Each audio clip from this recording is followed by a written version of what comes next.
بسم اللہ الرحمن الرحیم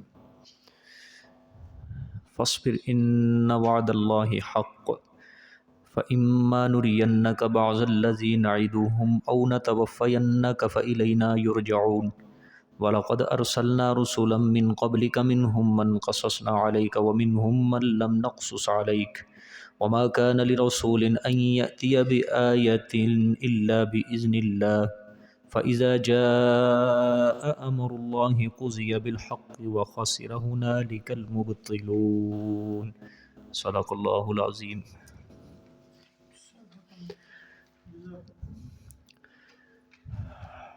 گزشتہ سبق میں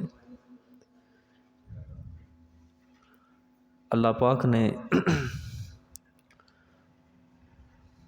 مشرکین کے قابل تعجب رویے پر آپ صلی اللہ علیہ وسلم کو متوجہ فرمایا، کیا میرے پیغمبر صلی اللہ علیہ وسلم آپ ان لوگوں کی طرف ذرا دیکھیں جو اللہ کی آیتوں میں جھگڑے کرتے ہیں، یعنی اتنے دلائل آ گئے، اتنی آیات بینات آ گئی، لیکن پھر بھی وہ اللہ کی آیتوں میں جھگڑے کرتے ہیں۔ انا یصرفون، کہاں پھیرے جا رہے ہیں یہ؟ پھر اس کے بعد اللہ پاک نے فرمایا کہ جو لوگ اللہ کی کتاب کی تکذیب کرتے ہیں، جھٹلاتے ہیں، اور ہمارے پیغمبر جو مسئلہ توحید لے کے اس مسئلے کا انکار کرتے ہیں، فسوف یعلمون، ان قریب وہ اپنے انجام کار کو جان لیں گے۔ پھر اس کے بعد اللہ پاک نے اس انجام کی تفصیل بیان فرمائی تخویف اخروی کی شکل میں، کہ ان کے گردنوں میں توق ہوں گے، پاؤں میں زنجیریں ہوں گی، کھولتے ہوئے پانی میں گھسیٹا جائے گا، جہنم میں ڈالا جائے گا، پھر ان سے سوال و جواب ہوں گے، اور پھر آخر میں اللہ نے فرمایا فبئس مثوى المتکبرین، تکبر کرنے والوں کا ٹھکانہ جو ہے وہ بہت برا ہوگا۔ اب جہاں سے آج کا سبق شروع ہو رہا ہے فاصبر ان وعد اللہ حق، یہ آپ صلی اللہ علیہ وآلہ وسلم کے لیے اب تسلی ہوگی۔ فاصبر ان وعد اللہ حق، پہلے حصے میں بھی تسلی آئی تھی آپ صلی اللہ علیہ وسلم کے لیے، اب دوسرے حصے میں بھی اس تسلی کا اعادہ کیا جا رہا ہے۔ مشرکین مکہ آئے روز آپ صلی اللہ علیہ وسلم کو تنگ کرتے، تانے دیتے، اپنی طاقت کے اوپر اکڑتے کہ ہماری تعداد زیادہ ہے، ہمارے پاس کثرت مال ہے، کثرت اولاد ہے، سب کچھ ہمارے پاس زیادہ ہے، آپ کے پاس تو کچھ بھی نہیں ہے۔ لوگ بھی آپ کے ساتھ جو جڑے ہوئے ہیں یہ بھی غریب ہیں، کمزور طبقے کے لوگ ہیں، ان کے پاس دنیا نہیں ہے، پیسہ نہیں ہے، مال نہیں ہے، سب کچھ تو ہمارے پاس ہے۔ تو آپ صلی اللہ علیہ وسلم ادھر سے غمگین ہوتے تو اللہ تعالیٰ آپ صلی اللہ علیہ وسلم کو تسلی دیتے، فاصبر، پس آپ صبر کرو۔ کیا کرو؟ صبر کرو۔ ان وعد اللہ حق، بے شک اللہ کا وعدہ حق ہے۔ سمجھ آئی؟ اللہ کا وعدہ کیا ہے؟ سچا ہے۔ میرے پیغمبر آپ مشرکین کی ان ایذاؤں کے اوپر صبر کریں، آخر کار غلبہ آپ ہی کو نصیب ہوگا، اور آپ کے دشمن جو ہیں مغلوب ہوں گے۔ یہ اللہ کا وعدہ ہے آپ سے، اور اللہ کا وعدہ کیا ہوگا؟ سچا ہوگا اور ضرور پورا ہو کر رہے گا۔ ٹھیک ہے، تو اب اللہ پاک نے آگے تخویف دنیاوی سنائی ہے۔ فَإِمَّا نُرِيَنَّكَ بَعْضَ الَّذِي نَعِدُهُمْ، پس اگر ہم دکھائیں آپ کو بعض وہ الَّذِي نَعِدُهُمْ جو ہم وعدہ دیتے ہیں ان کو، یعنی ان کافروں کو جو ہم وعدہ دے رہے ہیں کہ اگر اللہ کی آیتوں کا انکار کرو گے، تکذیب پہ اڑے رہو گے، دنیا میں بھی ہلاک کر دوں گا۔ اگر ہم آپ کو آپ کی زندگی میں جو ہم ان کو وعدے دے رہے ہیں کچھ دکھائیں، او نتوفینک، یا ہم آپ کو قبض کر لیں، کیا کر لیں؟ مطلب موت دے دیں، آپ کو فوت کر دیں، فَإِلَيْنَا يُرْجَعُونَ، پس طرف ہمارے ہی لوٹائے جائیں گے۔ وہ کیا ہے؟ ہمارے ہی طرف لوٹائے جائیں گے۔ سب سے پہلے آپ صلی اللہ علیہ وسلم کو تسلی دی گئی ہے، ٹھیک ہے، اور تسلی دینے والے بھی خالق کائنات ہیں۔ ایک ہے انسان کو تسلی دے، کوئی اونچی عمر بڑی عمر والا چھوٹی عمر والے کو تسلی دے، ایک ہے خود جہان والوں کا رب جو ہے وہ آپ صلی اللہ علیہ وسلم کو کیا دے رہے ہیں؟ تسلی دے رہے ہیں، اور اس تسلی کے اندر کوئی شک و شبہ کی گنجائش بھی نہیں ہے، سمجھ آ گئی ہے کہ نہیں؟ اور جب آپ صلی اللہ علیہ وسلم کو اللہ کی طرف سے یہ دو لفظ ملتے ہوں گے فاصبر ان وعد اللہ حق، تو کتنا آج بھی اگر کوئی بڑی عمر والا چھوٹی عمر والے کو تسلی دے کہ اس کا دل کو چین سکون ملتا ہے، لیکن جب اللہ رب العزت اپنے پیغمبر صلی اللہ علیہ وسلم کو تسلی دیتے ہوں گے تو آپ صلی اللہ علیہ وسلم کا دل کتنا بڑا ہو جاتا ہوگا، کیسی تسلی ملتی ہوگی، اس کا اندازہ ہم اور آپ نہیں لگا سکتے، سمجھے؟ یہ تخویف دنیاوی کی صورت میں اللہ پاک نے اب آگے آپ صلی اللہ علیہ وسلم کو بتایا۔ اب یہ کون سا وعدہ تھا جو آپ صلی اللہ علیہ وسلم کے ساتھ کیا جا رہا ہے اللہ پاک کا؟ مفسرین بیان فرماتے ہیں چونکہ یہ مکی صورت ہے، وعدے کا جو اللہ پاک نے فرمایا ہے یہ ان کے مغلوب ہونے کا وہ غزوہ بدر والا دن ہے۔ کون سا دن مراد ہے؟ غزوہ بدر والا دن مراد ہے کہ جس میں اللہ پاک نے کافروں کو کیا کر دیا تھا؟ مغلوب کر دیا تھا اور مسلمانوں کو غالب کر دیا تھا۔ دیکھو اب یہاں سے ایک بات سمجھو، مشرکین کو اپنی سرداری کے اوپر ناز تھا، دوسرے نمبر پہ مشرکین کو اپنی طاقت کے اوپر ناز تھا، سمجھ آئی؟ اور تیسرے نمبر پہ اپنی تعداد کے اوپر ناز تھا۔ کتنی چیزیں ہوں گی؟ ایک سرداری، دوسری طاقت، تیسری تعداد، یہ تین چیزیں ذہن میں رکھنی ہیں۔ ان تین چیزوں کو وہ مد نظر رکھے آپ صلی اللہ علیہ وسلم جب مکہ میں رہتے تھے 13 سال گزارے، انہی تینوں چیزوں کے سر پہ وہ اکڑتے تھے، تکبر کرتے تھے۔ سرداری، طاقت، تعداد۔ طاقت مراد کہ جنگی ہتھیار ہیں، کثرت اموال ہے، کثرت اولاد، یہ طاقت ہے۔ تعداد کہ ہماری تعداد کیا ہے؟ زیادہ ہے، ٹھیک ہے۔ ان تینوں چیزوں کے اوپر وہ بڑا گھمنڈ کرتے تھے، بڑا ناز کرتے تھے، اور آپ صلی اللہ علیہ وسلم کو ہیچ سمجھتے تھے اور صحابہ کرام کو ہیچ سمجھتے تھے۔ اور مکی زندگی کے اندر ادھر سے اللہ پاک نے صحابہ کرام کو بھی ایمان کے اندر مضبوط کیا، کندن بنایا۔ ان کی اللہ پاک نے اندرونی طاقت کو مضبوط کیا ہے۔ کس طاقت کو؟ جب انسان کی اندرونی طاقت مضبوط ہوتی ہے تو بیرونی طاقت اس کے ساتھ خود بخود مضبوط ہو جاتی ہے۔ جب بیرونی طاقت کمزور ہو جائے، اندرونی بھی کیا ہوگی؟ کمزور ہوگی۔ اندرونی طاقت مضبوط ہے، بیرونی طاقت بھی کیا ہو جاتی ہے؟ مضبوط ہو جاتی ہے۔ صحابہ کرام نے 13 سال تک ظلم و ستم برداشت کیے مکہ کی زندگی میں، 13 سال تک تان و تشنیع برداشت کیے۔ ادھر سے اللہ پاک نے صحابہ کو منع بھی کیا ہوا ہے، ہاتھ روکا ہوا ہے اللہ پاک نے کہ کسی نے کوئی تلوار نہیں اٹھانی، کوئی جوابی کاروائی نہیں کرنی، بس صرف اور صرف کیا کرنا ہے؟ صبر کرنا ہے۔ اور یہاں بھی فاصبر ان وعد اللہ حق، آپ صلی اللہ علیہ وسلم کو بھی صبر کی تلقین کی جا رہی ہے، اور آپ کی وساطت سے صحابہ کرام کو بھی کیا کی جا رہی ہے؟ صبر کی تلقین کی جا رہی ہے۔ اور ادھر سے اللہ پاک کافروں کی تعداد بڑھا رہے ہیں، ان کی سرداری کے اوپر ان کے تکبر کیا ہوتا جا رہا ہے؟ بڑھتا جا رہا ہے۔ ان کی سرکشی بھی کیا ہوتی جا رہی ہے؟ بڑھتی جا رہی ہے۔ سب کچھ ان کا بڑھتا جا رہا ہے۔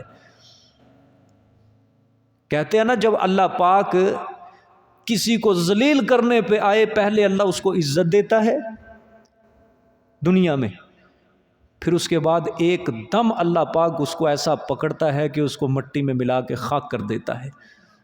یہی حال مشرکین مکہ کے ساتھ اللہ پاک نے کیا کہ 13 سال تک انہوں نے بڑا تکبر کیا، اتراتے رہے، اکڑتے رہے اپنی تعداد، اپنی طاقت، اپنی سرداری کے اوپر۔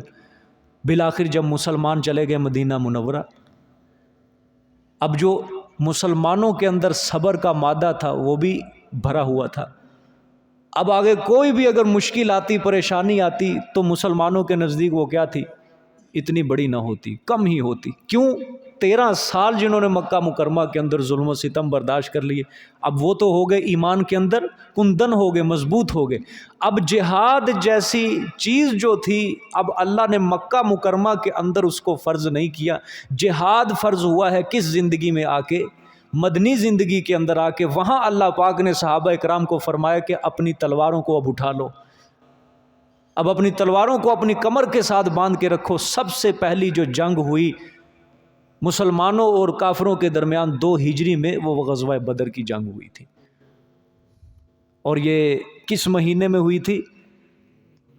ہاں، رمضان المبارک میں یہ جنگ ہوئی ہے، رمضان المبارک میں۔ روزوں کا مہینہ ہے، ادھر سے صحابہ کرام کیا ہیں؟ لڑ رہے ہیں جنگ کے اندر۔ سمجھ آ گئی ہے کہ نہیں؟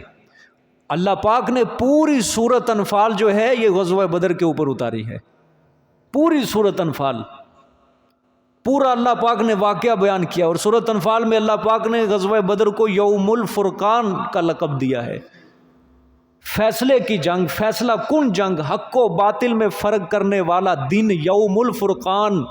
فرقان کا مطلب فرق کرنے والا، کہ یہاں کافروں اور مومنوں میں کیا ہو گیا تھا؟ فرق ہو گیا تھا، امتیاز ہو گیا تھا۔ ٹھیک ہے، اصل مومن کون ہے، کافر کون ہے، جدا جدا ممتاز ہو گئے، فرق کر دیا۔ اور اس جنگ کے اندر کافروں کی کمر ٹوٹ چکی تھی، پورے عرب کے اندر یہ بات پھیل چکی تھی کہ اب جو مکے کے باشندے ہیں، لوگ ہیں، ان کی طاقت کیا ہو چکی ہے؟ ختم ہو چکی ہے، ان کی کمر ٹوٹ چکی ہے۔ چنانچہ کتنی چیزوں کے اوپر ناز تھا ان کو؟ 3 چیزوں۔ پہلی چیز کیا تھی؟ سرداری۔ 70 سردار ان کے قتل ہوئے۔ کتنے؟ سردار قتل ہوئے، آمنی 70 رؤسائے مشرکین مکہ مارے گئے اس بدر والی جنگ میں کافروں کی۔ دوسری چیز کیا تھی؟ طاقت بھی ساری ان کی ختم ہو گئی، مٹی میں مل گئی۔ کس طرح؟ مسلمانوں کے پاس کتنا تھا؟ 313، وہ تعداد ہے نا، ان کے پاس اسلحہ بھی کم ہے، سواری بھی کم ہے، کئیوں نے ہاتھ میں صرف چھڑیاں پکڑی ہوئی ہیں، تلواریں بھی چند ہاتھوں کے اندر ہیں، سواریاں وہ بھی کسی کو، کوئی پیدل آ رہا ہے کہ کوئی سواری پہ آ رہا ہے، گھوڑے بھی 2 ہیں، اونٹ بھی کم ہیں۔ اللہ پاک نے ان کی طاقت کیا تھی؟ مٹی میں ملا کے رکھ دی۔ ان کی طاقت ان کے کچھ کام نہیں آئی۔ 1000 کا لشکر تھا، سارے سوار تھے، کوئی پیادہ نہیں تھا، ایک پورے اسلحے سے لیس ہو کر ہے، لیکن ان کا کوئی بھی اسلحہ کام نہیں آیا، طاقت بھی ختم۔ اور تیسری چیز تعداد، وہ بھی ان کے کوئی کام نہیں آئی، جس تعداد کے اوپر کیا کرتے تھے؟ ناز کرتے تھے۔ چنانچہ ادھر 313 ہیں اور ادھر کتنے ہیں؟ 1000 کا لشکر ہے پورا، 1000 کا لشکر 313 جب 1000 کے ساتھ ٹکرائے، اللہ تعالیٰ کی مدد آئی، تو یہی چیز ہے فَاصْبِرْ إِنَّ وَعْدَ اللَّهِ حَقٌّ۔ 70 قیدی ہوئے، 70 ہی مارے گئے، اور جو بچے میدان چھوڑ کے ذلیل و رسوا ہو کے مکہ کی طرف بھاگ گئے، اور مسلمانوں کو اللہ پاک نے شان و شوکت عطا کی، اور مسلمانوں کے تقریباً 14 کے قریب صحابہ کرام جو تھے مسلمان تھے وہ شہید ہوئے۔ یہ یوم الفرقان، یہ ہے غزوہ بدر۔ فرق ہو گیا تھا، کافروں کی کمر کیا ہو گئی تھی؟ ٹوٹ چکی تھی۔ یہ اللہ پاک قرآن پاک میں یہ بار بار اپنے پیغمبر صلی اللہ علیہ وسلم کو یہ وعدہ دیتے ہیں۔ سمجھ آ گئی کہ نہیں بات؟ اور یہ کوئی جنگ عام جنگ نہیں ہوئی تھی، یہ جنگ عام جنگ نہیں ہوئی تھی۔ اللہ پاک نے اس جنگ میں مسلمانوں کے لیے 1000 کی تعداد فرشتوں کی آسمانوں سے اتاری تھی، اور اتنی مدد آئی تھی مسلمانوں کے پاس، اتنی مدد آئی تھی اللہ کی طرف سے کہ انسان حیران ہو جاتا ہے۔ اور وہ ساری چیزیں اللہ پاک نے قرآن پاک کے اندر بیان کی ہیں۔ کافروں کے قبضے میں مٹی والی زمین آئی ہے، اور مسلمانوں کے پاس ریتلی زمین آئی ہے۔ مسلمان اب اپنا قدم رکھتے ہیں، ان کا قدم ریت کے اندر چلنا دشوار ہے، پانی بھی نہیں ہے ان کے پاس، اور کافروں کے پاس کیا آئی ہے؟ سخت زمین آئی ہے، مٹی والی زمین آئی ہے، ان کے پاس کنواں بھی ہے، پانی بھی ہے، سب کچھ ہے، پاؤں اپنا صحیح رکھ سکتے ہیں۔ مسلمان حیران اور پریشان ہے کہ کس طرح ہم جنگ لڑیں گے، یہاں تو پاؤں بھی نہیں اٹھتا، پاؤں رکھنا دشوار ہے ہمارے لیے۔ اللہ پاک نے آسمان سے بارش برسا دی، بارش برسائی اللہ پاک نے، اب جو ریت تھا وہ کیا ہو گیا؟ بیٹھ گیا، ریت جم گئی، اور مسلمانوں نے جب بارش اتری فوراً مسلمانوں نے وہ سارا ایک حوض بنایا، پانی اکٹھا کر لیا، وضو بھی کیا، نماز بھی پڑھی، سب کچھ، اپنا برتن بھر لیے، اپنی ضرورت کو پورا کر لیا۔ اور ادھر سے کافر جو تھے یہ پھنس گئے، ان کے قبضے میں کیا آئی تھی؟ مٹی والی زمین آئی تھی، ادھر کیچڑ ہی کیچڑ ہو گیا سارا، سب لبریز ہو گئے کیچڑ کے اندر، گارے کے اندر بھر گئے، ان کا قدم پھسلنے لگ گئے۔ اللہ اکبر! آج بھی وہ میدان بدر پوری اس کی نقشہ رائی کرتا ہے قرآن پاک کی آیت کی۔ آج بھی آپ جا کے دیکھیں وہاں پہ میدان بدر میں کہ جو حصہ صحابہ اکرام کے پاس آیا تھا آج بھی وہ سارا حصہ ریتلا ہے، اور جو کافروں کے پاس حصہ آیا تھا ادھر سارا مٹی مٹی پڑی ہوئی ہے۔ اور یقین کرو جو حصہ مسلمانوں کی طرف تھا اس حصے کو دیکھے ریتلے پہاڑ، اللہ پاک نے ان پہاڑوں کے اوپر فرشتے ملائکہ کو نازل کیا تھا، آج بھی ان پہاڑوں کو دیکھ کے ایک جلال، ایک رعب ہے ان پہاڑوں کے اندر، انسان کا دل دہلتا ہے ان پہاڑوں کو دیکھ کے، جلال ہے ان پہاڑوں کے اندر، ریتلے پہاڑ ہیں۔ اور جو ادھر کافروں کے ہاتھ میں آئے تھے پہاڑ، وہ پہاڑ ایسے خشک کالے سیاہ پہاڑ کہ دیکھنے کو بھی جی نہیں چاہتا، لیکن جو مسلمانوں کی طرف آئے تھے ریتلے ایسے چمکتے دھمکتے پہاڑ، اور ایک جلال ہے ان پہاڑوں کے اوپر۔ تو یوں ہی یہ جنگ نہیں ہوئی، پوری سورۃ انفال اللہ پاک نے اس کے اوپر اتاری ہے۔ سمجھ آئیے؟ فاصبر ان وعد اللہ حق، بے شک اللہ کا وعدہ کیا ہے؟ سچا ہے، حق ہے۔ ٹھیک ہے، آگے فَإِمَّا نُرِيَنَّكَ بَعْضَ الَّذِي نَعِدُهُمْ، اب یہ تخویف دنیاوی ہے کہ میرے پیغمبر، ہاں پس اگر ہم دکھلاویں آپ کو بعض وہ جو ہم ان کو وعدہ دیتے ہیں، یعنی کافروں کو، یا آپ کو وفات دے دیں، آپ کی وفات کے بعد ہم ان کو دکھلائیں، دونوں کام ہوئے ہیں۔ کیا ہوئے ہیں؟ دونوں کام ہوئے ہیں آپ کی زندگی کے اندر۔ پہلی بات تو یہ سمجھے اللہ تعالیٰ آپ صلی اللہ علیہ وسلم کو یہ بتانا چاہتے ہیں میرے پیغمبر اگر دنیا کے اندر ان کے اوپر عذاب نہ آیا فَإِلَيْنَا يُرْجَعُونَ، آئیں گے کس کی طرف؟ جب دنیا چھوڑیں گے تو آئیں گے کس کی طرف؟ ہماری طرف آئیں گے نا، دیکھ لیں گے ہم ان کو۔ آخرت کے اندر سب نے ہمارے سامنے جمع ہونا ہے نا، ہم دیکھ لیں گے ان کو یہ کیا کرتے ہیں۔ اس وقت آخرت کا عذاب تو ان کے مقدر میں ضرور ہم نے لکھا ہوا ہے، اور وہ دنیا کے عذاب سے بھی کیا ہے؟ وہ بہت بڑا ہے، بدتر عذاب ہے وہ دنیا کے عذاب سے بھی۔ سمجھ آ گیا کہ نہیں؟ اللہ اکبر۔ پہلی بات یہ سمجھے فَإِمَّا نُرِيَنَّكَ بَعْضَ الَّذِي نَعِدُهُمْ، یہ چیز بھی اللہ تعالیٰ نے آپ صلی اللہ علیہ وسلم کی زندگی کے اندر ہی دکھائی۔ ٹھیک ہے، پہلے نمبر پہ غزوہ بدر ہوا، ان کی طاقت کیا ہوئی؟ ختم ہوئی۔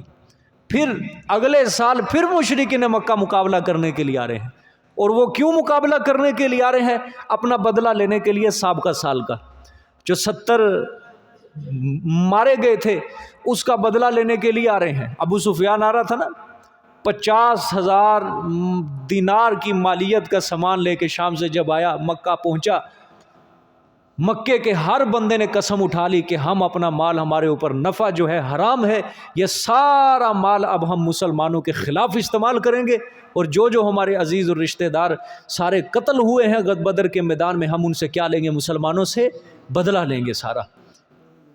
کسی کافر نے 1 روپیہ بھی 1 دینار بھی اپنے لیے نہیں رکھا، سارے کا سارا انہوں نے جنگ کے اندر لگا دیا۔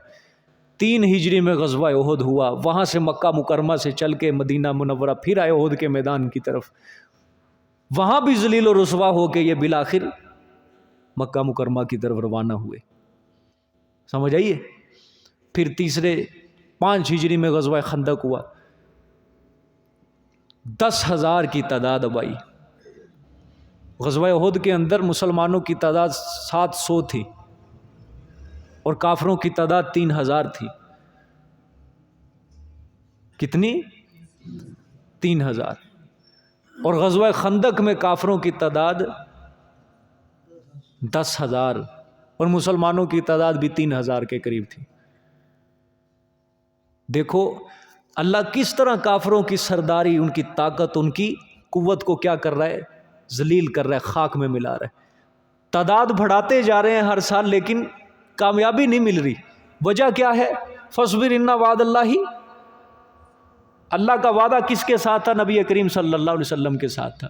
فتح کا وعدہ اللہ کا اپنے پیغمبر اور مسلمانوں کے لیے تھا کہ ہم تمہارے ساتھ ہیں، تمہارا توکل، تمہارا ایمان جو ہے وہ ہمارے اوپر ہے، اور جو شخص اللہ کو اپنا مددگار بنا لے، جو شخص اللہ کے اوپر اپنا توکل اور سہارا کرے، اس شخص کو کوئی نقصان نہیں پہنچا سکتا، کوئی ضرر نہیں پہنچا سکتا۔ خندق کے اندر آئے، وہاں بھی ذلیل و رسوا ہو کے واپس گئے، اللہ پاک نے اندھیری چلا دی۔ اور یہ اب مشرکین کی یہ آخری بھیڑ ہے بس۔ اگلے سال مسلمان 6 ہجری کے اندر جا رہے ہیں عمرے کے لیے، ان ظالموں نے بدلہ نکالا، مسلمانوں کو عمرے نہیں کرنے دیا، جاؤ جی واپس۔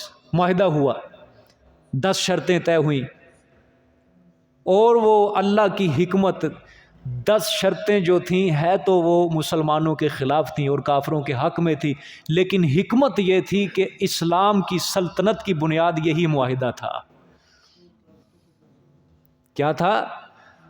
6 ہجری جو معاہدہ ہوا، اب شرطیں پڑھیں، یقین کرو ایک شرط بھی مسلمانوں کے حق میں نہیں ہے، ساری کافروں کے حق میں ہے۔ جس میں سے ایک شرط کیا ہے؟ اگر مدینہ سے کوئی بندہ ہمارے پاس آیا، ہم واپس نہیں کریں گے، اگر مکے سے مدینے گیا وہ واپس کرنا پڑے گا۔ دیکھو کیسی شرط ہے،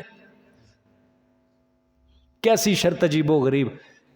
مسلمان 6 ہجری کو عمرہ نہیں کریں گے، اس سال واپس لوٹ جائیں، اگلے سال آئیں، 3 سال صرف مکہ میں رہ کر واپس چلے جائیں، ہتھیار بھی نہیں لائیں گے، تلواریں بھی نہیں لائیں گے، کوئی جنگ نہیں، کچھ بھی نہیں، امن کے ساتھ آئیں، 3 دن رہ کے عمرہ کر کے واپس چلے جائیں۔ دیکھو کس کے حق میں شرط ہے؟ اپنے حق میں، کافروں کے حق میں، مسلمانوں کے حق میں نہیں ہے۔ لیکن مسلمان بھی پریشان ہوئے، حضرت عمر رضی اللہ تعالیٰ عنہ جلال کے اندر آگے، آپ صلی اللہ علیہ وسلم سے آ کے بحث و مباحثہ کرنے لگے۔ بظاہر اللہ پاک یہ مسلمانوں کو ایک آزمائش بھی تھی، مسلمانوں کے اوپر معاہدہ حدیبیہ جو تھی 6 ہجری کو ہوا، اور کافروں کو کیا کر دیا ادھر سے، ظاہری طور پہ اللہ نے خوش بھی کیا۔ لیکن اللہ کی حکمت کیا تھی؟ اسلامی سلطنت کی بنیاد یہاں سے رکھی گئی ہے۔ جتنی طاقت اسلام کو اس معاہدے کے بعد ملنا شروع ہوئی، اس معاہدے سے پہلے اسلام کو اتنی طاقت نہیں ملی۔ معاہدہ ہو گیا، اس کا فائدہ کیا ہوا؟ پہلے آپ صلی اللہ علیہ وسلم باہر کے علاقوں کو جو بادشاہ تھے ان کے پاس تبلیغ کرنے کا کوئی وقت نہیں ملتا تھا، ادھر سے انہی کا خوف رہتا تھا مشرکوں کا، کیونکہ یہ سرزمین کیا تھی؟ ایک تھی مدینہ اور عرب، یہ مکہ مکرمہ کی، انہی کا خوف، یہ حملہ کریں گے۔ لیکن جب ان کی طرف سے جنگ تھم گئی، 10 سال کے لیے جنگ ختم ہو گئی، تو اب آپ صلی اللہ علیہ وسلم، اسلام کو کیا فائدہ ہوا؟ آپ صلی اللہ علیہ وسلم نے خط لکھ کے جو باہر کے بادشاہ تھے ان کو خط بھیجنے شروع کر دیے، اسلام کی دعوت دینی شروع کر دی۔ دعوت و تبلیغ کے اندر کوئی رکاوٹ نہیں تھی۔ اب کیا ہو رہا ہے؟ مدینہ کے اندر تاجر آتے، سامان بیچنے کے لیے ادھر آتے، آپ صلی اللہ علیہ وسلم ان کو تبلیغ کرتے، ان میں سے کئی مسلمان ہو جاتے۔ خط بھیجتے بادشاہوں کی طرف، اور بادشاہ کی طرف جب خط جاتا تھا، جب بادشاہ پڑھتا تھا، ہو سکتا ہے بادشاہ مسلمان نہ ہو، لیکن جو اس کی رعایا ہے اس میں سے کچھ لوگ مسلمان ہو جاتے۔ اب یہ اسلام کیا ہو رہا ہے؟ پھیل رہا ہے، بڑھتا جا رہا ہے، اسلام بڑھتا جا رہا ہے۔ اور اسی موقع پہ اللہ نے سورۃ فتح کو نازل کیا تھا، انا فتحنا لک فتحا مبینا، کہ میرے پیغمبر ہم آپ کو کھلی فتح کی خوشخبری دیتے ہیں، کھلی فتح کی خوشخبری۔ 7 ہجری ہوا، غزوہ خیبر کا موقع آیا، یہودیوں کے قلعے جتنے بھی تھے یہ سارے آپ صلی اللہ علیہ وسلم نے حاصل کر لی۔ سب سے زیادہ مال غنیمت جو ہوا تھا ادھر سے اکٹھا ہوا، یہودیوں کے باغات، قلعے، مال غنیمت، جنگی ہتھیار سب مسلمانوں کے ہاتھ آ گئے۔ 8 ہجری آیا، جو معاہدہ ہوا تھا کنہوں نے توڑا؟ کافروں نے توڑ دیا۔ توڑا بھی کافروں نے، اور یہ جو معاہدہ توڑا تھا یہ مکہ فتح کرنے کا سبب بن گیا۔ اب آپ صلی اللہ علیہ وسلم آئے، وہ جو مکہ چھوڑا تھا اس مکہ کو بھی اللہ تعالیٰ نے کیا کر دیا؟ واپس کر دیا، مکے کا فاتح بنا دیا آپ صلی اللہ علیہ وسلم کو۔ فاصبر ان وعد اللہ حق،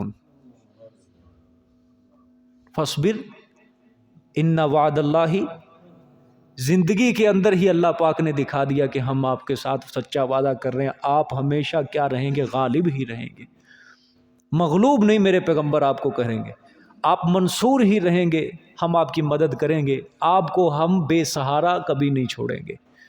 زندگی میں بھی دکھا دیا اللہ پاک نے۔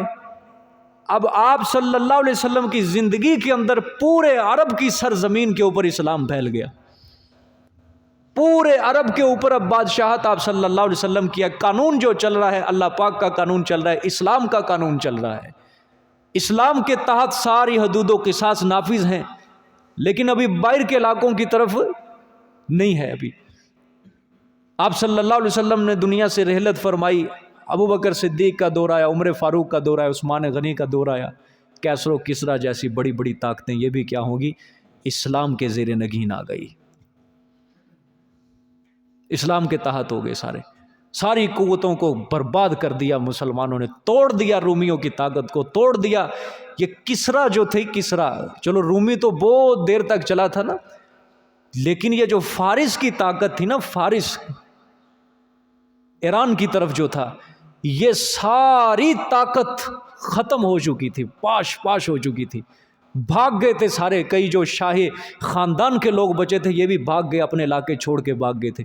حضرت سعد بن ابی وقاص رضی اللہ تعالیٰ عنہ کے ہاتھوں اللہ پاک نے یہ ایران کا علاقہ سارا فتح ہو گیا تھا، اور جمعے والے دن فتح ہوا تھا۔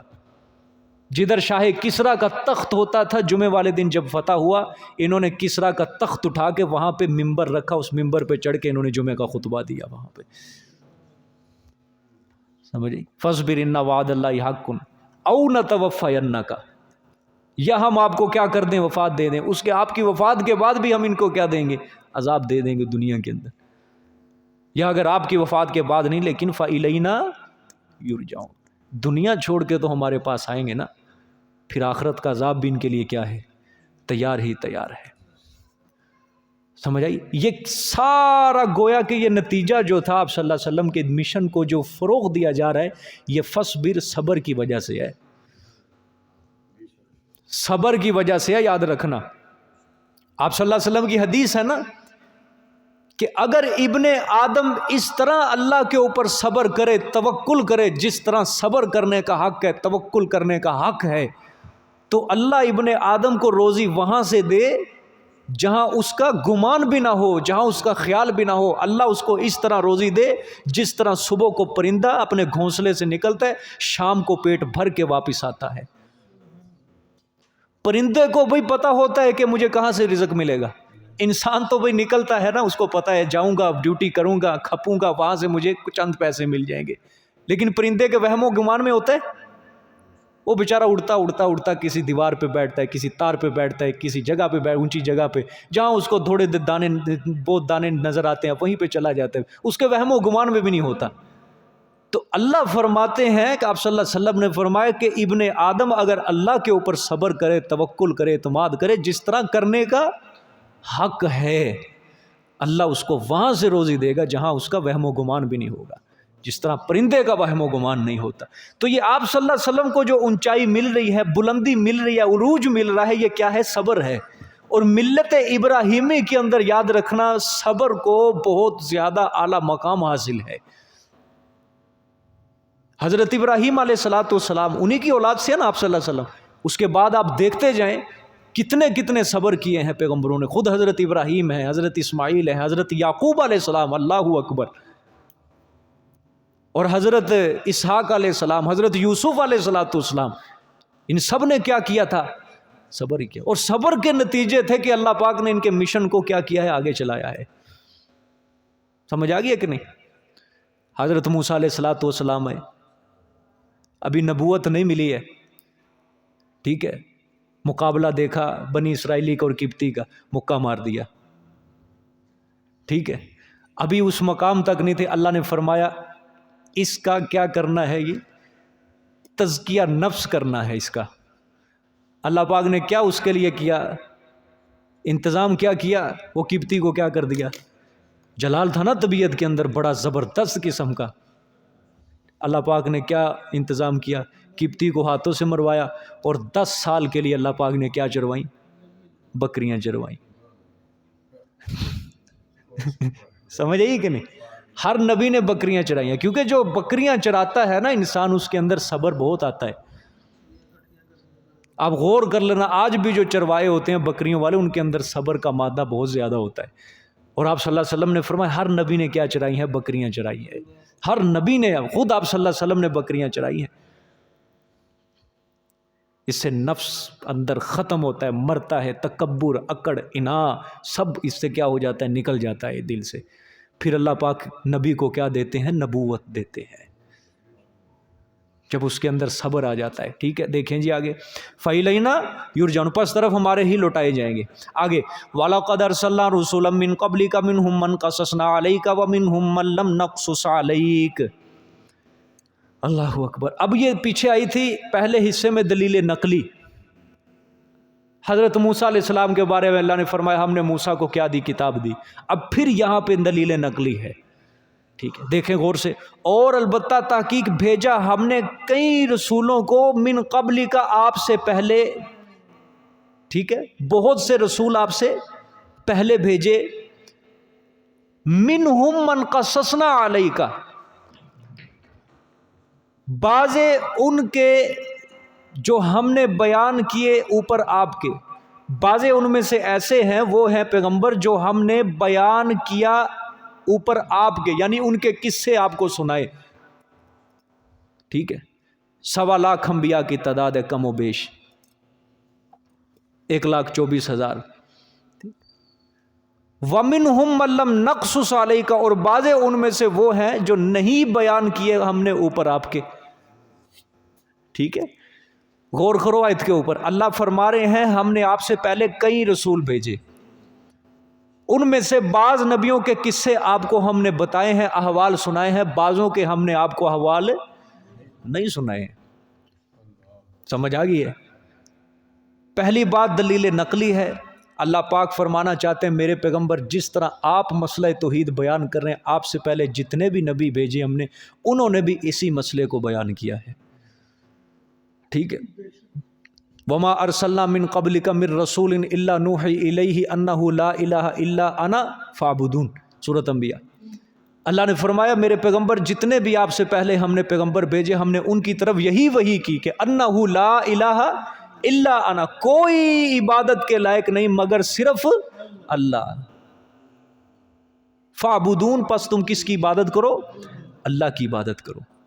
جتنے بھی پیغمبر آئے ان کی طرف ہم نے یہی مسئلہ وحی کیا تھا، اور کچھ پیغمبروں کے قصے ہم نے آپ کو سنائے، کچھ کے نہیں سنائے۔ اب دیکھو یہ دلیل ہے علم غیب کے اوپر، یہ بڑی زبردست دلیل ہے کس کی؟ علم غیب کی۔ اللہ فرما رہے ہیں کہ ہم نے بعضوں کے قصے آپ کو سنائے، بعضوں کے نہیں سنائے۔ قرآن پاک کے اندر کتنے کو نبیوں کے قصے ہوں گے جی؟ آدم علیہ السلام، نوح علیہ السلام، ہود علیہ السلام، اور صالح علیہ السلام، یونس علیہ السلام، اس کے علاوہ چلتے جائیں ابراہیم علیہ السلام، یعقوب علیہ السلام، یوسف علیہ السلام، لوط علیہ السلام، شعیب علیہ السلام، الیاس علیہ السلام، اور عیسیٰ علیہ السلام، زکریا علیہ السلام، یحییٰ علیہ السلام، یسع نام ہے صرف، صالح بھی ہو گیا، داؤد علیہ السلام، سلیمان علیہ السلام، 16 ہو گئے جی، تقریباً 16 یا 17 پیغمبر ہیں، چلو 18 لگا لو۔ احوال جن کے اللہ نے قصے ذکر کیے ہیں، بعضوں کے اللہ پاک نے نام ذکر کیے ہیں، جس طرح ذوالکفل، یسع، اس طرح قصے جو اللہ نے ذکر کیے آپ صلی اللہ علیہ وسلم کو جو قرآن میں بتائے ہیں، وہ کچھ پیغمبروں کے بتایا، باقی 1,24,000 انبیاء کی تعداد کم و بیش ہے، صرف 18 نبیوں کے قصے اللہ پاک نے آپ صلی اللہ علیہ وسلم کو بتائے، بقیہ نہیں بتائے، نہیں بتائے۔ اتنا بڑا علم کا منبع جو تھا اللہ پاک نے وہ آپ صلی اللہ علیہ وسلم سے کیا رکھا ہے؟ غائب رکھا ہے، پوشیدہ رکھا، نہیں بتایا اللہ پاک نے کسی مخلوق کو۔ اب اگر کہا جائے کہ آپ صلی اللہ علیہ وسلم عالم الغیب ہیں، ہر چیز کا علم، جمیع ما کانا ما یکون، ما کانا جو کچھ ماضی میں ہو چکا، ما یکون جو کچھ مستقبل میں ہوگا، جمیع سب کچھ، عقیدہ ہے نا ہمارے لوگوں کا کہ سب کچھ، جمیع ما کانا ما یکون آپ صلی اللہ علیہ وسلم کو علم ہے۔ اب اللہ پاک کیا کہہ رہے ہیں؟ اللہ کہہ رہے ہیں ہم نے 18 نبیوں کے قصے آپ کو سنائے، بقیہ کے ہم نے نہیں سنائے آپ کو قصے، نہیں بتائے۔ اب یا تو اپنے عقیدے کو غلط کہو یا پھر دوسری طرف قرآن پاک کی آیت کھڑی ہے، ٹھیک ہے؟ بولو پھر کس کی مانو گے؟ جو قرآن نے کہہ دیا بس اس کی بات تسلیم کر لو۔ سمجھ آ گئی ہے کہ نہیں؟ ذالک الکتاب لا ریب فیہ، شک کی کوئی گنجائش بھی نہیں ہے اس کتاب کے اندر، شک بھی جو کرے گا مارا جائے گا۔ سمجھ آ گئی ہے کہ نہیں؟ قل لا یعلم من فی السماوات والارض الغیب الا اللہ، میرے پیغمبر آپ اعلان فرما دے زمین و آسمان کے غیب کو کوئی نہیں جانتا الا اللہ، کون جانتا ہے؟ اللہ جانتا ہے بس۔ لا یعلم من فی السماوات والارض الغیب الا اللہ، کوئی نہیں جانتا جو کچھ آسمانوں میں زمینوں میں غیب کو، الغیب غیب کو، الا اللہ مگر صرف اور صرف اللہ جانتا ہے بس۔ اور جو آپ صلی اللہ علیہ وسلم نے غیب کی خبریں آپ صلی اللہ علیہ وسلم کو بتائی ہیں اس کو ہم علم غیب نہیں کہیں گے، اس کو ہم اطلاع علی الغیب کہیں گے۔ اب یہ قرآن پاک جو ہے یہ اطلاع علی الغیب ہے، جتنے اللہ پاک نے پہلی خبریں سنائی ہیں وہ کیا ہے؟ اطلاع علی الغیب ہے، کہ آپ صلی اللہ علیہ وسلم اس وقت نہیں تھے، آپ اللہ تعالیٰ نے ماضی کے جو قصے تھے جو آپ کی نظروں سے غائب تھے، اللہ پاک نے آپ صلی اللہ علیہ وسلم کو کیا کر دیے ہیں؟ بتا دی۔ اس کو کیا کہتے ہیں؟ اطلاع علی الغیب، کے غیب کے اوپر اللہ نے اپنے پیغمبر کو کیا کر دیا ہے؟ مطلع کر دیا ہے۔ وگرنہ یہودیوں نے سوال نہیں کیے تھے آپ صلی اللہ علیہ وسلم سے کہ بنی اسرائیل کا اصل وطن جو تھا وہ شام تھا، یہ مصر کس طرح آئے؟ آپ صلی اللہ علیہ وسلم نے جواب دیا؟ نہیں دیا۔ اللہ پاک نے سورۃ یوسف پوری نازل کی، پھر اللہ تعالیٰ نے آپ صلی اللہ علیہ وسلم نے جواب دیا ان کو کہ اس طرح آئے تھے، اصل وطن کیا تھا؟ ملک شام تھا، اور مصر اس طرح پہنچے تھے۔ پوری سورت اللہ نے نازل کی سورۃ یوسف اس سوال کے جواب میں۔ اصحاب کہف کے بارے میں سوال ہوا تھا، اصحاب کہف کون تھے پتہ تھا آپ صلی اللہ علیہ وسلم کو؟ کس نے بتایا؟ اللہ نے بتایا، اور آپ نے خود بتایا تھا کہ میں کل تمہیں جواب دوں گا، لیکن 16-17 دن وہی کیا رہی؟ بند رہی۔ اگر آپ صلی اللہ علیہ وسلم کو جمیع ما کانا ما یکون کا علم تھا تو فوراً بتا دیتے۔ اسکندر ذوالقرنین کے بارے میں سوال ہوا کہ آپ صلی اللہ علیہ وسلم کو پتا تھا؟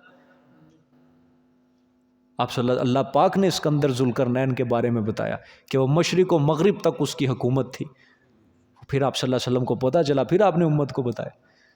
اچھا، اگر آپ صلی اللہ علیہ وسلم کو سارا علم ہوتا، جمیع ما کانا ما یکون، قرآن پاک اتارنے کی کیا ضرورت تھی اللہ کو؟ پھر کرے کوئی سوال ہی، دے کوئی جواب اس کا؟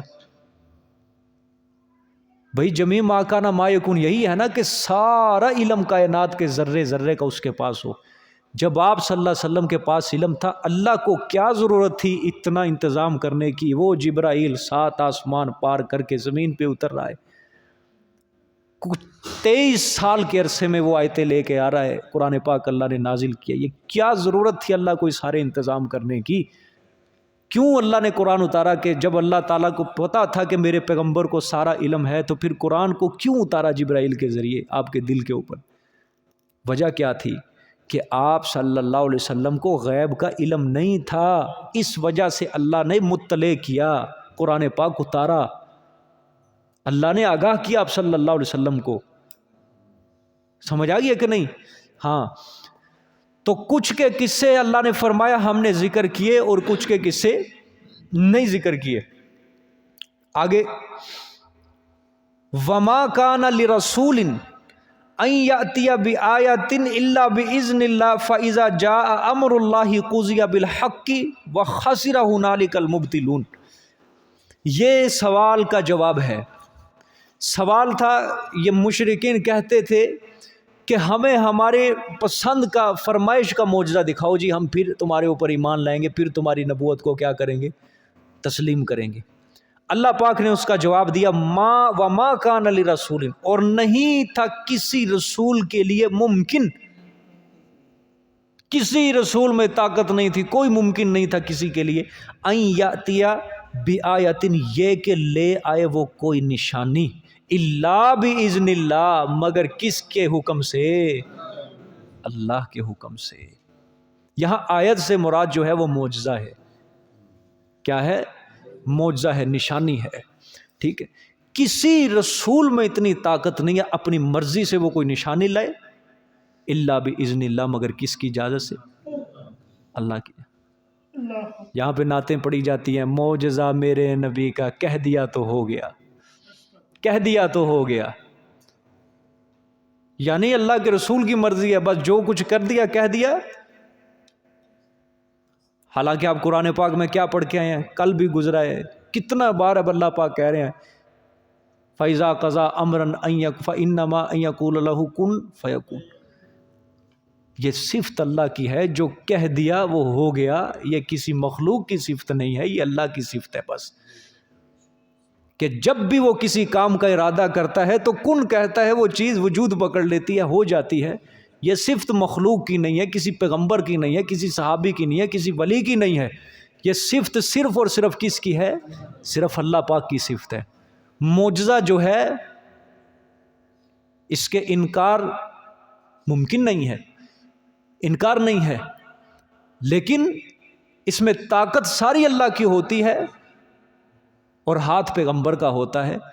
اللہ اپنے نبی کی شان عظمت کو ظاہر کرنے کے لیے لوگوں پہ بعض اوقات اپنے نبیوں کے ہاتھوں پہ خرق عادت کام جاری کر دیتے ہیں.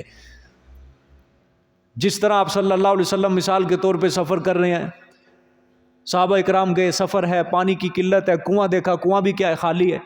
آپ صلی اللہ علیہ وسلم نے اپنا لعاب ڈالا، کنواں کیا آ گیا؟ میٹھا ہو گیا، اوپر تک بھر آیا. صلح حدیبیہ کے موقع پر جو کنواں تھا، آپ صلی اللہ علیہ وسلم نے اس کے بارے میں یہی کیا. صحابہ نے کہا یا رسول اللہ پانی تھوڑا ہے. آپ صلی اللہ علیہ وسلم نے فرمایا جو تھوڑا پانی ہے اس کو پرانت میں لے کے آؤ، تھال میں لے کے آؤ میرے پاس. آپ نے وضو فرمایا، اس میں اپنا لعاب ڈالا. آپ نے فرمایا اس پانی کو جا کے اسی کنویں میں ڈال دو. جب وہ کنویں میں ڈالا گیا پانی، وہ پانی سارا کنویں سے بھر گیا. کنواں جو سارا تھا وہ پانی سے بھر گیا، اوپر تک پانی آ گیا. یہ کیا تھا؟ معجزہ تھا.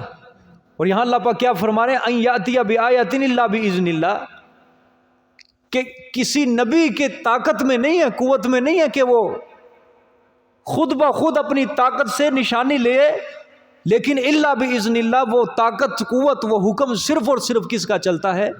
اللہ پاک کا چلتا ہے، کسی کا نہیں چلتا. سمجھ آ گیا کہ نہیں؟ اور یاد رکھنا، یہ معجزہ جو ہے آج لوگ سب سے زیادہ یہ معجزات بیان کر کے لوگوں کے عقیدوں کو بگاڑ دیتے ہیں پکڑ کے. کسی ولی کے بارے میں کوئی کرامت بیان کر رہے ہیں، اس کرامت کے آگے پھر وہ یہی کہتے ہیں کہ جب اس سے یہ صادر ہو گیا سمجھو ساری دنیا و مافیا کی طاقتیں اس ولی کے پاس ہیں، بس اسی سے مانگو. یہاں سے کیا ہو گیا؟ بگاڑ پیدا ہو گیا. عیسائیوں نے کس طرح حضرت عیسیٰ کو خدا تسلیم کر لیا، اللہ کا بیٹا بنایا. انہوں نے حضرت عیسیٰ کے معجزے دیکھ لیے، عقیدہ کیا ہو گیا؟ بگڑ گیا. کہ مٹی کا پرندہ بنا کے اس میں پھونک مارنی اور اس کو زندہ کر دینا، مردے کو کیا کرنا؟ زندہ کر دینا، اور کوڑ کے مریض کو تندرست کر دینا، ٹھیک کر دینا. جب عیسائیوں نے یہ حضرت عیسیٰ علیہ السلام کے معجزے دیکھے، انہوں نے کیا تسلیم کر لیا؟ یہ جی اللہ کا بیٹا ہے. صاحب معجزات تھے نا یہ نبی حضرت عیسیٰ علیہ السلام، صاحب معجزات تھے، اللہ کا بیٹا بنا دیا. یہودیوں نے حضرت عزیر علیہ السلام کو کیا بنا دیا؟ اللہ کا بیٹا بنا دیا.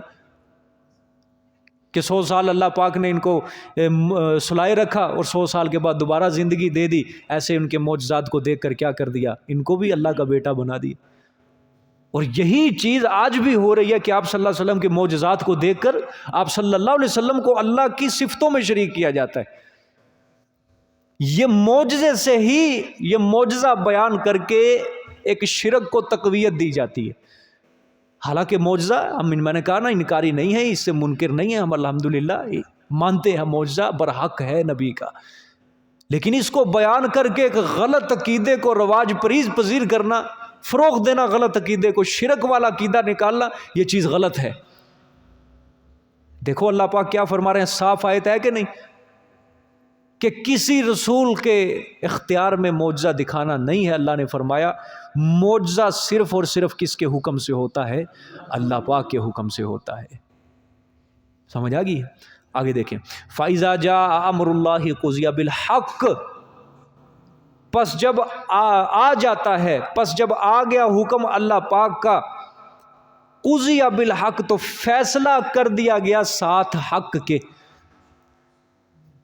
فیصلہ کر دیا گیا ساتھ حق کے. وَخَسِرَ هُنَالِكَ الْمُبْطِلُونَ، اور برباد ہو گئے اسی جگہ جھوٹے لوگ، باطل کو پھیلانے والے لوگ، جھوٹے لوگ.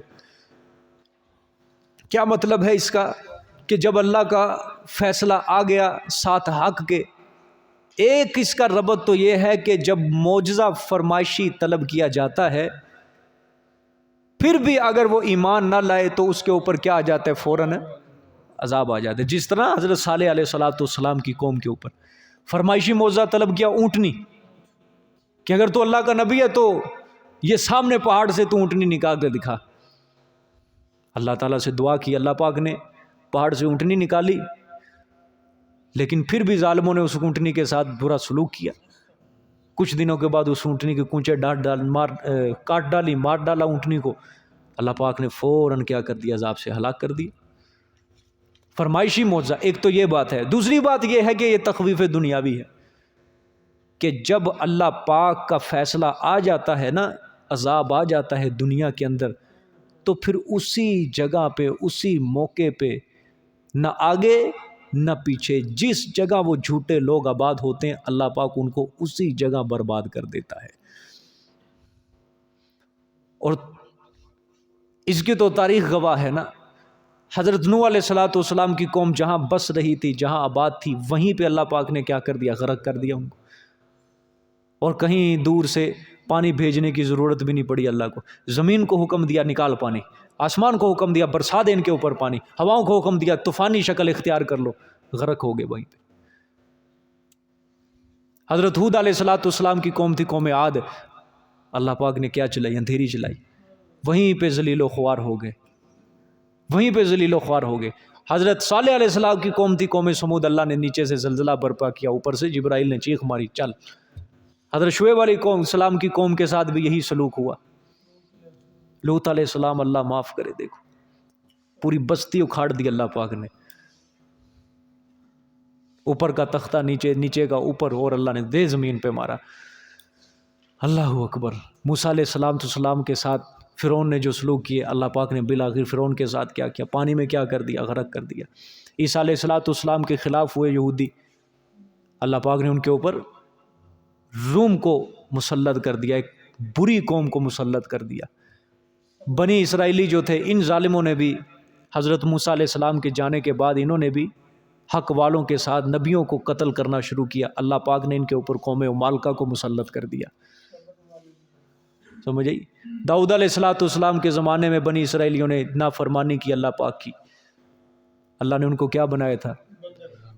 بندر بناؤ. وَكُونُوا قِرَدَةً خَاسِئِينَ، اللہ نے فرمایا ہو جاؤ تم ذلیل بندر. اسی طرح حضرت عیسیٰ علیہ السلام سے جنہوں نے مائدہ کو طلب کیا تھا کہ اگر آپ نے، وہ عیسائی تھے، کہ آپ اللہ سے دسترخوان طلب کریں، حضرت عیسیٰ نے فرمایا تم سے یہ برداشت نہیں ہوگا، اللہ کی نعمتوں کی ناشکری کر بیٹھو گے، یہ نہ کرنا فلاں نہ کرنا. لیکن وہ نہیں پورے اترے، اللہ نے ان کو کیا بنا دیا؟ خنزیر بنا دیا. اللہ کو کبھی کسی حالت میں کمزور نہ سمجھنا، کمزور نہ سمجھنا. جب اللہ بدلہ لینے پہ آتے ہیں، اللہ نہیں دیکھتا اسباب کو، نہیں دیکھتا کسی قانون کو، نہیں دیکھتا ضابطے کو. یاد رکھنا پوری کائنات بنا کے حکم بھی اس کائنات میں اللہ کا چل رہا ہے. ہر چیز اللہ کا حکم مان رہی ہے. یہ دلوں کی جو تاریں ہیں یہ اللہ پاک کے قبضہ قدرت میں ہے. یہ اللہ کے قبضہ قدرت کے اندر ہیں. اللہ مخلوق کے دل پھیر دے اس کے لیے کہ ساری مخلوق اس سے کیا کرنے لگ جائے؟ نفرت. زمین اس کے اوپر تنگ ہو جائے. یہ کس کا کر سکتا ہے کہ نہیں؟ اللہ پاک. اگر کوئی اس کے دین سے دغا بازی کرے، اگر کوئی اس کے دین سے دھوکے بازی کرے، فراڈ کرے، اللہ سے منافقت کرے، دھوکے بازی کرے، کیا اللہ کو قدرت نہیں ہے؟ کیا ہم یہ دیکھیں گے سارا معاشرہ برائی کے اندر مبتلا، ان کو تو کچھ ہو نہیں رہا، اس چیز کو دیکھ کے انسان خود بھی اللہ سے مقابلے کرنے شروع کر دے؟ یہ کیا اس نے اللہ کو کمزور سمجھ لیا ہے کہ اللہ کچھ کر ہی نہیں سکتا، اللہ کچھ کر ہی نہیں سکتا. قوم نوح علیہ السلام، قوم نوح بھی اسی سازش میں مبتلا ہو گئی تھی، اسی دھوکے میں مبتلا ہو گئی. 950 سال ہو گئے عذاب عذاب عذاب عذاب کرتا پھر رہے. 950 سال گزر گئے، ابھی تک عذاب نہیں آیا. لیکن مدت پوری ہوئی، فَإِذَا جَاءَ أَمْرُ اللَّهِ قُضِيَ بِالْحَقِّ، ہو گیا، اب اللہ نے فیصلہ کر دیا. حدیث شریف کے اندر آتا ہے اللہ پاک جب کسی بندے سے محبت کرتے ہیں نا، کسی بندے کو دوست بناتا ہے. ایک تو اللہ پاک نے محبت کر لی کسی بندے سے، محبت اللہ پاک کرتے ہیں. اللہ سب کو نصیب فرمائے اپنی محبت. پھر جب اللہ کسی اپنی محبت کا کسی بندے سے اظہار فرماتے ہیں، پھر اللہ کیا طریقہ کار اختیار کرتا ہے. بہت خوبصورت طریقہ آپ صلی اللہ علیہ وسلم نے بتایا. اللہ پاک جب کسی اپنے بندے سے محبت کا اظہار فرماتے، پھر کیا اللہ صورت اختیار. اللہ جبرائیل علیہ السلام کو بلاتے ہیں اپنے پاس. اللہ جبرائیل علیہ السلام کو بلا کے کہتے ہیں کہ میں اپنے فلانے بندے سے محبت کرتا ہوں زمین کے اوپر جو میرا بندہ رہ رہا ہے، لہٰذا تو بھی اس سے محبت کر. پہلے بڑے فرشتے کو حکم ہوتا ہے جو نوریوں کا سردار ہے، اس کو حکم ہوتا ہے میں محبت کر رہا ہوں، تو بھی اس سے محبت کرنا شروع کر دے. پھر جبرائیل علیہ السلام اس بندے سے محبت کرنا شروع کر دیتے ہیں.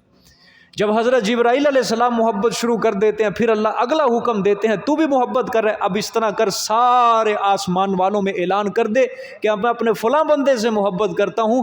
اے آسمان والوں تم سب اللہ کے اس بندے سے محبت کرنا شروع کر. حضرت جبرائیل علیہ السلام سارے آسمانوں میں یہ اعلان کروا دیتے ہیں، سارے آسمان والے اس سے محبت کرنے لگ جاتے ہیں.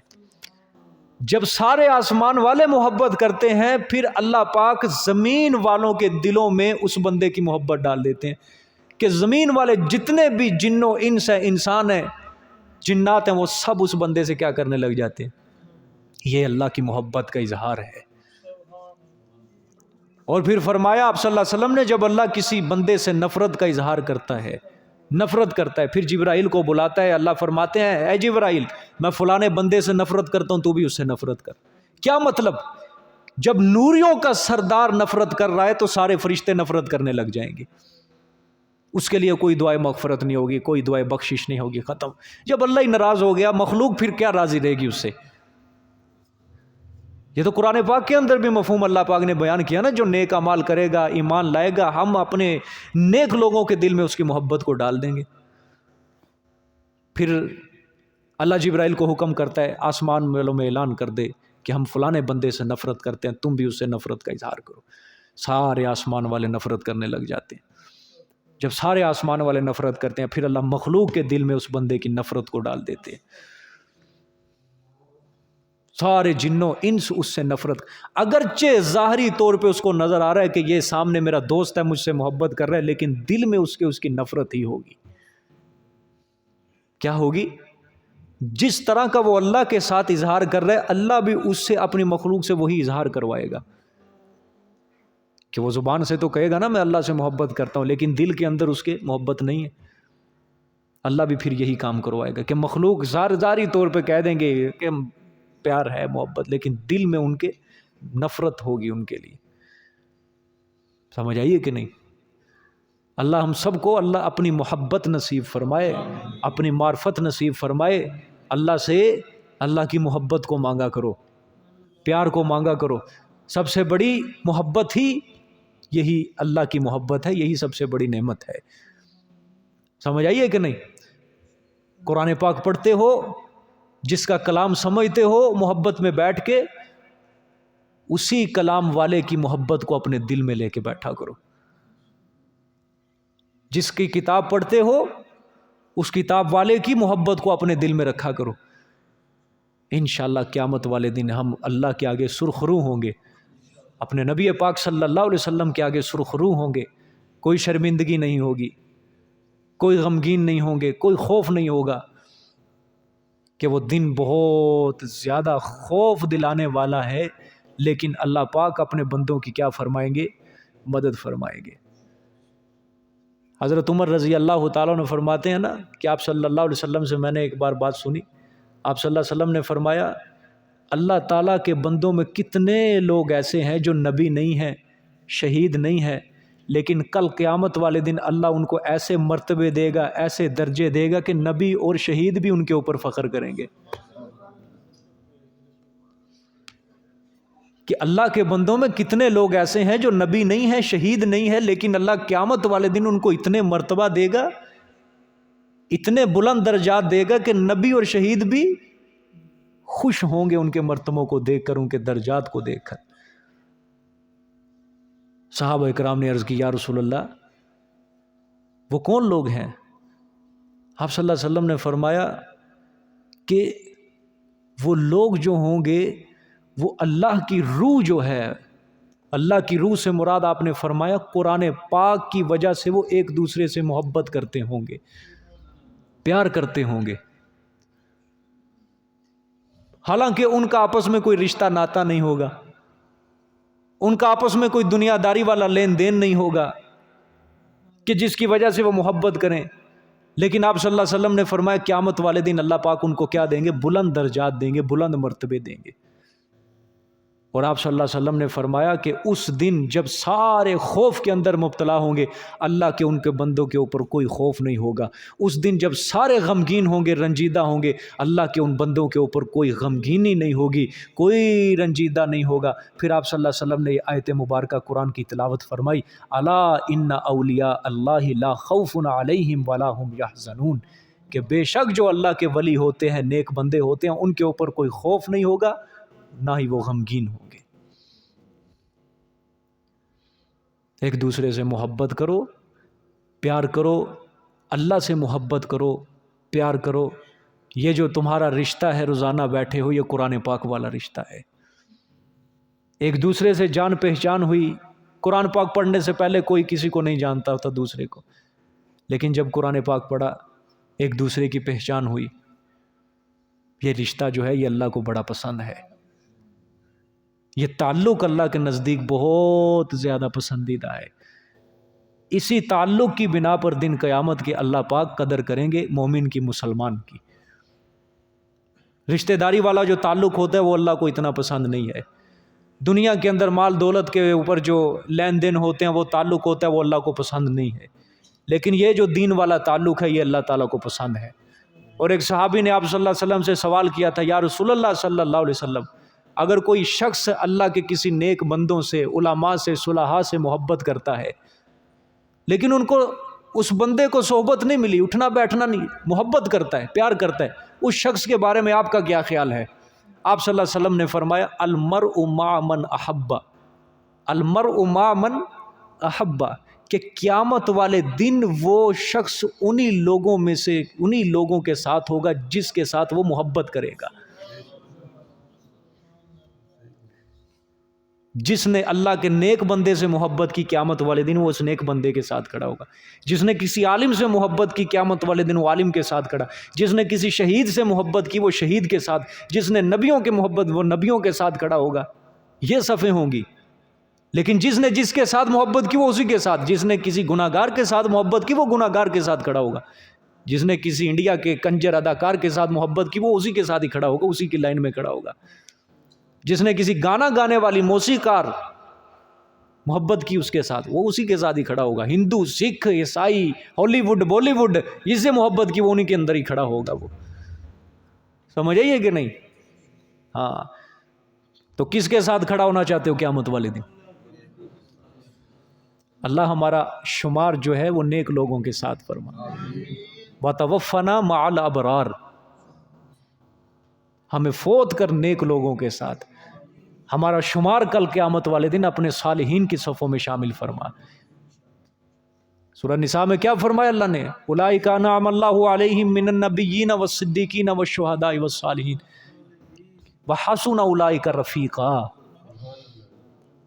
یہ چار جماعتیں اللہ نے فرمایا نبی، صدیقین، شہداء، صالحین، ان چار لوگوں کی معیت جو ہوگی وحسن اولئک رفیقا، ان کی رفاقت، ان سے دوستی، ان سے پیار، ان سے محبت اللہ کے نزدیک یہ بہت اچھی چیز ہے، بہت پیاری چیز ہے. کوئی نبی سے محبت، کوئی صالح سے، کوئی نیک بندے سے، کوئی شہید سے محبت، کوئی صدیق سے محبت کرے، اللہ کے نیک بندوں سے محبت کرے.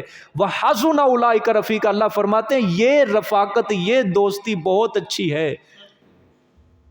یہ دوستیاں اختیار کرو، اپنی علماء سے محبت کرو، صلحاء سے محبت کرو، اللہ کا نیک بندہ جو ہے اس سے محبت کرو، اس سے دعائیں لو، اس سے پیار کرو. وگرنہ جو دنیا کے اندر جو ہم نے آج پیار پال کے رکھے ہوئے ہیں، انہوں نے کچھ نہیں دینا ہمیں. ان کا انجام کار آگے دھوکہ ہے، ان کا انجام کار آگے فراڈ ہے، منافقت ہے. چھوڑ جائیں گے سارے آپ کو، صرف قبر کے اندر رکھ کے آ جائیں گے. کوئی تو جنازہ پڑھ کے گھر کی طرف بھاگنے کو کریں گے. جس دن قبر میں داخل کر کے آئیں گے بس ایک بار دعا کر کے آ جائیں گے واپس، چل. پھر کوئی آپ کو جان پہچان نہیں کرے گا. لیکن نیک لوگوں سے محبت کرو گے تو وہ تمہارے لیے دعائیں تمہارے مرنے کے بعد بھی کرتے رہیں گے، کرتے رہیں گے. یہ تمہیں ایک مرنے کے بعد ایک عجیب و غریب طاقت تمہیں حاصل ہونی شروع ہو جائے گی قبر کے اندر. لیکن اگر ذلیل لوگوں کے ساتھ اپنے تعلق قائم کیے، برے لوگوں کے ساتھ اپنے تعلق قائم کیے، گناہ گاروں کے ساتھ اپنے تعلق قائم کیے، تو پھر یہی کام ہوگا جو اللہ فرما رہے ہیں وَخَاسِرَ هُنَالِكَ الْمُبْطِلُونَ. اللہ فرماتے ہیں ہم برباد کر دیں گے اسی جگہ پہ جھوٹے لوگوں کو، ذلیل و رسوا، جن کو ہمارے دین سے محبت نہیں. نیک لوگوں، ظاہری بات ہے اللہ پاک فرماتے ہیں جس نے میرے نیک آدمی سے جنگ کی، فراڈ کیا، اس نے گویا میرے ساتھ اعلان جنگ کیا، گویا وہ میرے ساتھ مقابلہ کرنے کے لیے میدان میں اتر آیا.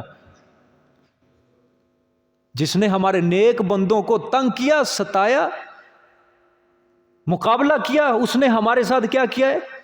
اعلان جنگ کیا، گویا وہ ہمارا مقابلہ کرنے کے لیے میدان کے اندر اتر آیا ہے. سمجھ آئیے کہ نہیں؟ اللہ سے کیا مانگنی ہے؟ اللہ کی محبت مانگنی ہے. اور اللہ کی محبت، اچھے لوگوں کی صحبت میں بیٹھو، نیک لوگوں کی صحبت میں بیٹھو، قرآن والی صحبت میں بیٹھو، قرآن والوں کی صحبت میں بیٹھو، سنت رسول صلی اللہ علیہ وسلم کے جو متبع ہوں ان کی صحبت اختیار کرو. اللہ کی محبت خود بخود نصیب ہو جائے گی. برے لوگوں کی صحبت میں نہ بیٹھنا، برے لوگوں کی ہم نشینی اختیار نہ کرنا. آپ صلی اللہ علیہ وسلم نے منع فرمایا حدیث شریف میں، برے لوگوں کی ہم نشینی سے بہتر ہے تنہائی اختیار کر لو. پھر فرمایا تنہائی اختیار کرنے سے بہتر ہے اچھے لوگوں کی ہم نشینی اختیار کر لو. سمجھ آگئی ہے کہ نہیں؟ اللہ پاک ہم سب کو عمل کی توفیق عطا فرمائے. انشاءاللہ جی کل سورت کا اختتام ہوگا.